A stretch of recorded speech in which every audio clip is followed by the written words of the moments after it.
আসসালামু আলাইকুম, hello viewers. দেখেন মাগরিবের নামাজ এই মাত্র শেষ হয়ে গেল মক্কা মসজিদুল হারামে। দেখেন আপনারা কীরকম ভিড়। মনে করেন যে গেট বন্ধ করে দিছে হারাম শরীফের। হাজিদের ভিড় দেখেন। এখনও আজকে মনে করেন প্রথম ফ্লাইট শুরু হয়ে গেছে যাওয়ার জন্য, রিটার্ন ফ্লাইট শুরু হয়ে গেছে আজকে। ইনশাআল্লাহ এখন দিন যাবে একটু একটু করে কমে যাব। দেখেন আপনারা কত ভিড়, কত হাজি। দেখেন পা ফালানোর জায়গা নাই মক্কা হারাম শরীফে।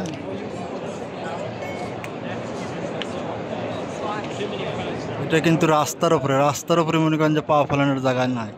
মসজিদ তো ভরেই গেছে, কিন্তু রাস্তায় চতুর সাইডের রাস্তায় মনে করেন যে পা ফালানোর জায়গা নাই। এত হাজি, এত ভিড়।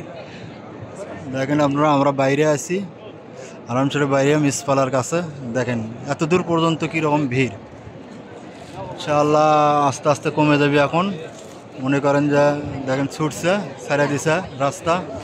দেখেন আপনারা কীরকম যাওয়া শুরু হয়েছে। হাজি সাহেব, হাজিরা যাইতেছে, আপনারাও সাথে যান, সাথে থাকেন। দেখেন আপনারা